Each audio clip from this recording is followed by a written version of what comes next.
오늘 말씀의 제목은 그 한 사람이라고 하는 제목으로 여러분과 같이 은혜를 나누고자 합니다. 우리가 너무나도 잘 아는 도산 안창호 선생님이 이런 말을 했습니다. 인물이 없다고 탄식하지 말고 너 자신이 인물이 되려고 노력하라. 요즘 시대에 우리에게 참 필요한 그런 메시지가 아닌가 생각해 봅니다. 다른 사람 탓하고 시대를 한탄하기 전에 먼저 자신이 변화되어 이 시대에 필요한 인물이 되라고 하는 그런 도전의 말입니다. 오늘 본문을 보니까 하나님께서 예레미야 선지자를 통해 비슷한 말씀을 하고 있습니다.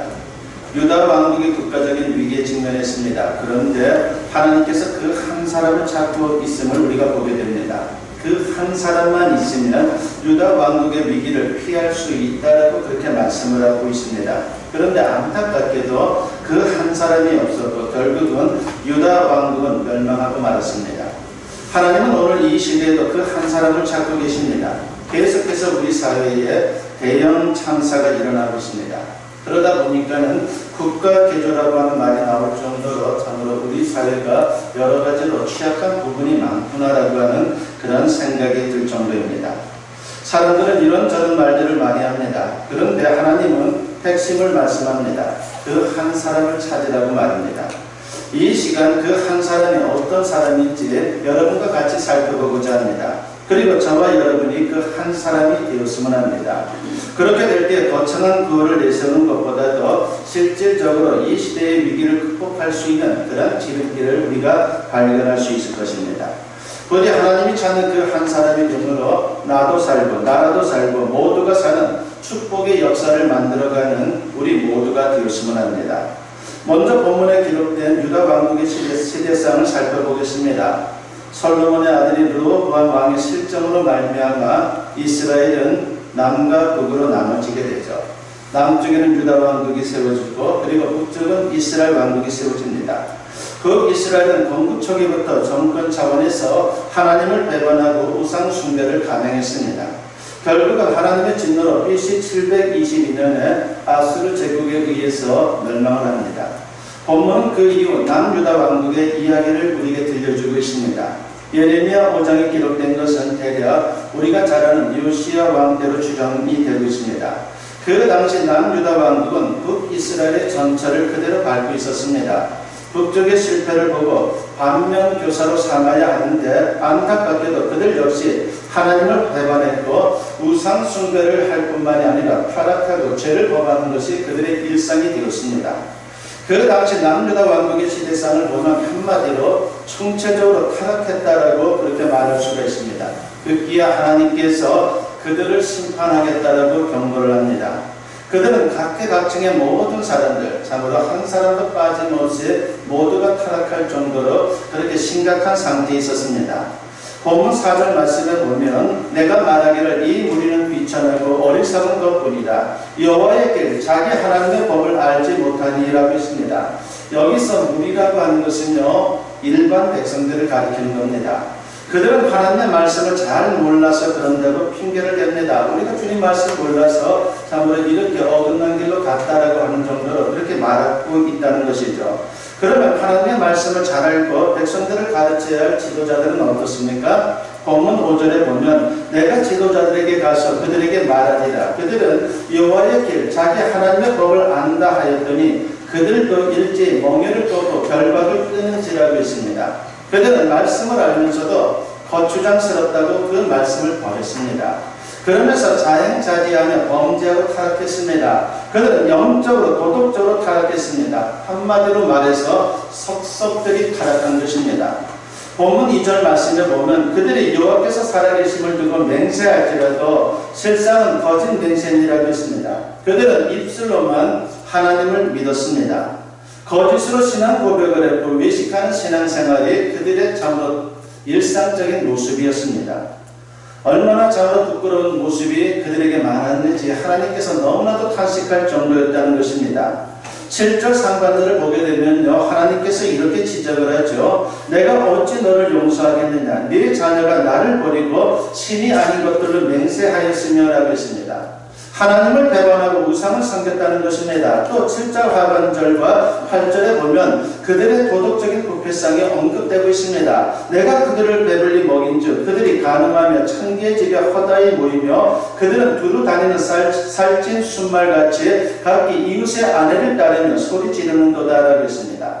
하나님께서 그들에게 물질의 풍성함으로 축복하셨더니 그것을 가지고 오히려 간음하고 음행을 저지르며 문란한 생활을 그렇게 했다는 것입니다. 그리고 이러한 부패성과 타락성이 당시 사회 전반에 만연해 있었습니다. 하나님은 그런 타락성을 보면서 참고 참으시다가 결국은 폭발하게 된 겁니다. 선지자를 통해 경고하시고 징계하시고 그들이 돌이킬 것을 기대하셨습니다. 그런데 그들은 완악하여 돌이키지를 않았습니다. 결국 마지막 단계까지 오고 말았습니다. 본문 3절에 보면 여호와여 주의 눈이 진리를 찾지 아니하시나이까 주께서 그들을 치셨을지라도 그들이 아픈 줄을 알지 못하며 그들을 멸하셨을지라도 그들이 징계를 받지 아니하고 그들의 얼굴을 바위보다 붓게 하여 돌아오기를 싫어함으로라고 했습니다. 사람이 아무리 범죄해도 하나님은 즉시 심판하지를 않습니다. 참고 기다리십니다. 그러나 영영 돌이키지 않고 강팍한 상태로 버티면요 마침내 하나님의 엄중한 심판이 임하게 됩니다. 이제 하나님의 심판의 말씀이 이어집니다. 본문 6절에 보니까 그러므로 숯불에서 나오는 사자가 그들을 죽이며 사막의 이리가 그들을 멸하며 표범이 성읍들을 엿본즉 그리로 나오는 자마다 찢기리니 이는 그들의 허물이 많고 반역이 심함이니이다 라고 했습니다. 여기 보게 되면요 세 종류의 맹수들이 등장합니다. 사자, 이리, 그리고 표범이 나옵니다. 이 맹수들은 당시에 초강대국이었던 바벨론의 군대를 상징하는 겁니다. 그들에 의해서 유다 왕국이 처참하게 유린당하고 멸망할 것이다 라고 주님은 경고하고 있습니다. 끝으로 9절에서는 심판의 불가피성을 수사 의문 형식으로 통보를 하죠. 여호와의 말씀이니라. 내가 어찌 이 일들에 대하여 벌하지 아니하겠으며 내 마음이 이런 나라에 보복하지 않겠느냐라고 했습니다.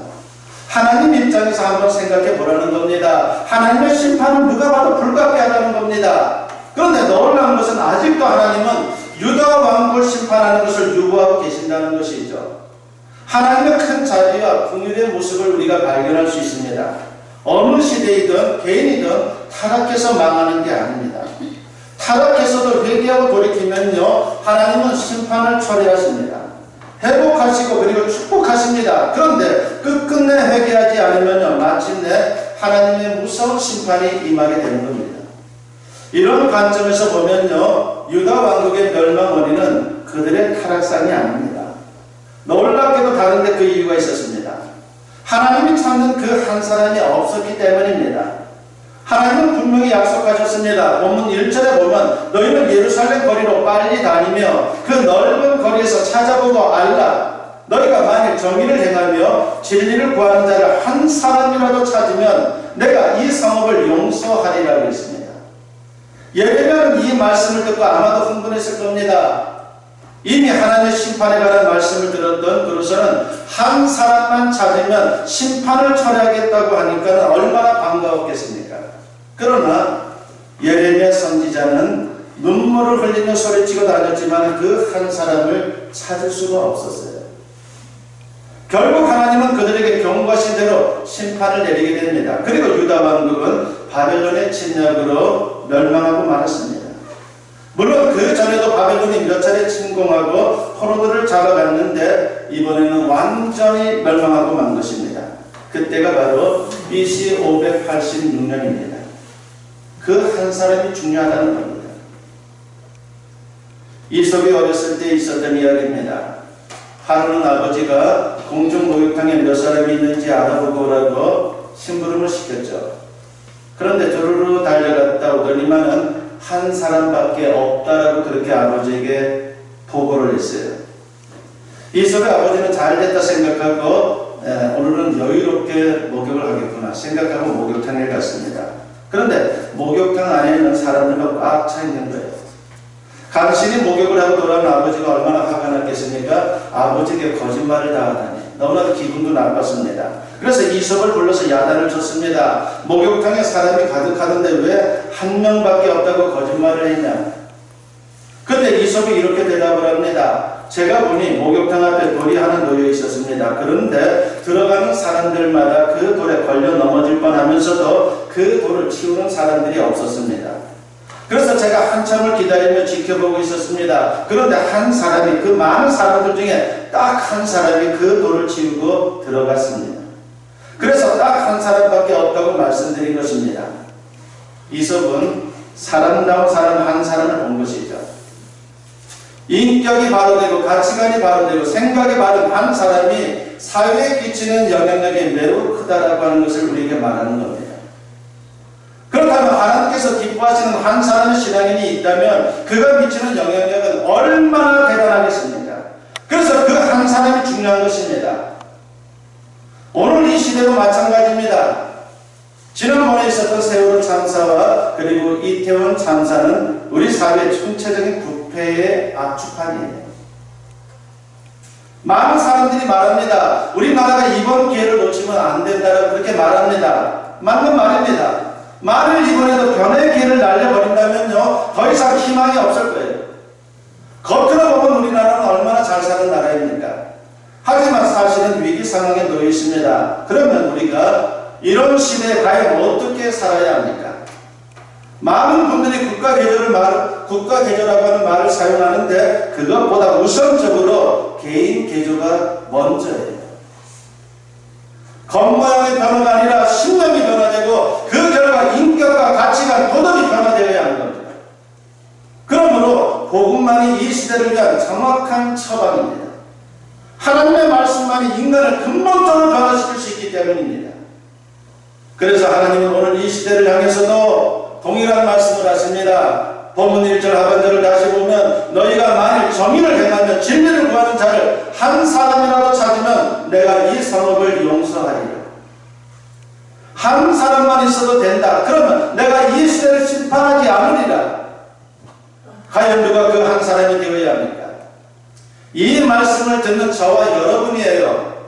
다른 사람이 아니에요.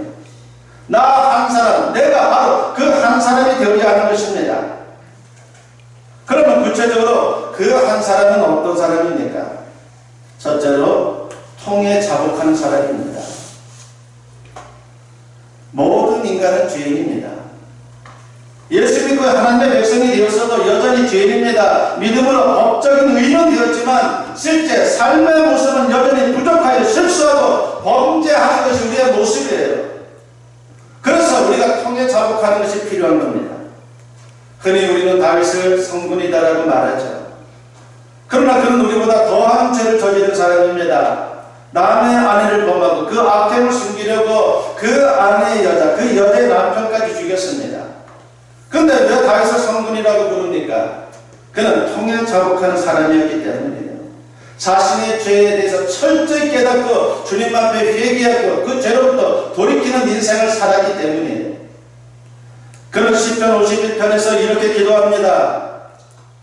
시편 51편 1절과 2절 그리고 17절에 보면요, 하나님이여 주의 인자를 따라 내게 은혜를 베푸시며 주의 많은 긍휼을 따라 내 죄악을 지워주소서.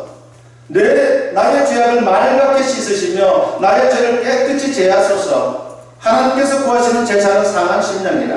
하나님이여 상하고 통회하는 마음을 주께서 멸시하지 아니하시리이다라고 했습니다. 그는 눈물을 흘리며 철저하게 회개했습니다. 그리고 이렇게 기도합니다. 시편 51편 10절에 보면 하나님이여 내 속에 정한 마음을 창조하시고 내 안에 정직한 영을 새롭게 하소서라고 그렇게 기도를 합니다. 죄를 사해 주실 뿐만이 아니라 자기의 영혼을 새롭게 변화시켜 달라고 하는 그런 강도를 드리고 있는 거예요. 하나님은 그의 통회하는 기도를 들으시고 그의 죄를 사해 주셨습니다. 그리고 그를 성령으로 새롭게 변화시켜 주셨습니다. 그렇습니다.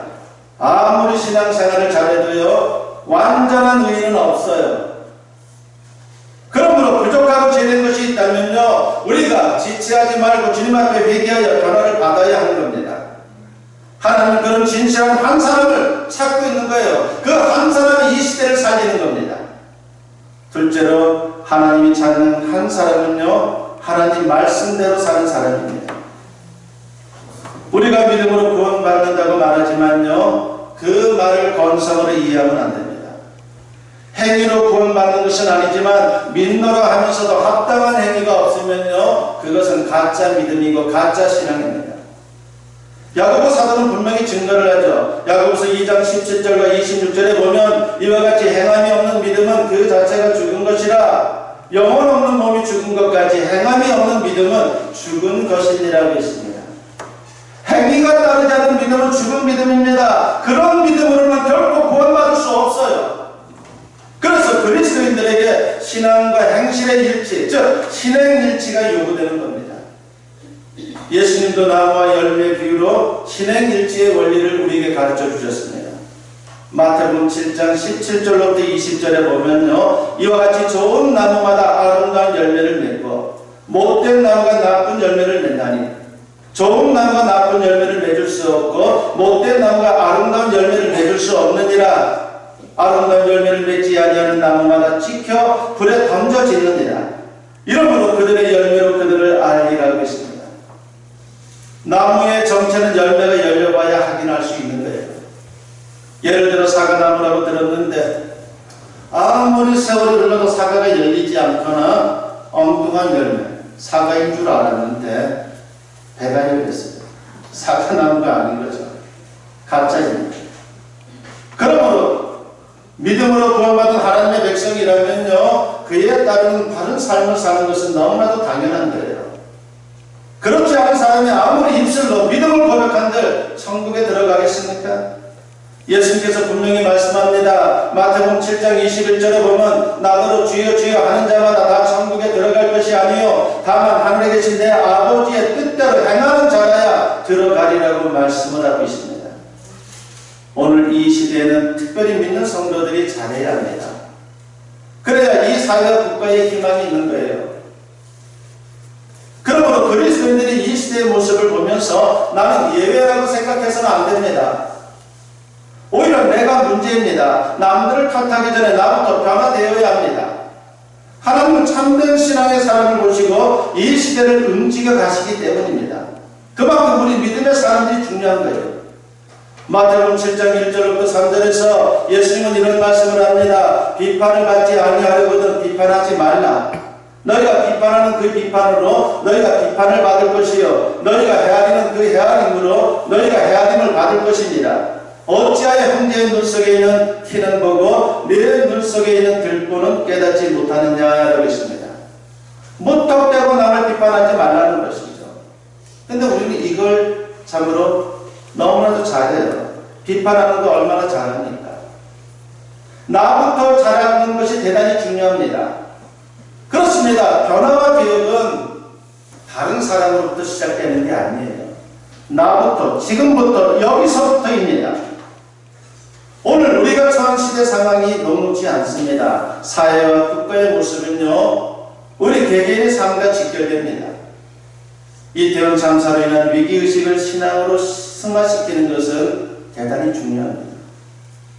그래서 성도들로부터 결심을 새롭게 해야 합니다. 내가 하나님이 찾는 그 한 사람이 되리라고 말합니다. 그러면 세상이 아무리 타락해도 이 세상은, 이 나라는 희망이 있습니다. 하나님께서 심판을 작정하셨더라도 거두실 것이고 이 나라와 이 민족을 새롭게 변화시켜 마지막 시대에 하나님의 선한 도구로 사용해 주실 줄로 믿습니다. 아무쪼록 우리 모두가 하나님이 찾는 그 한 사람이 되어서 나도 살고 나라도 살고 모두가 사는 놀라운 역사를 만들어가는 저와 여러분 모두 될 수 있기를 주님의 이름으로 간절히 축원합니다.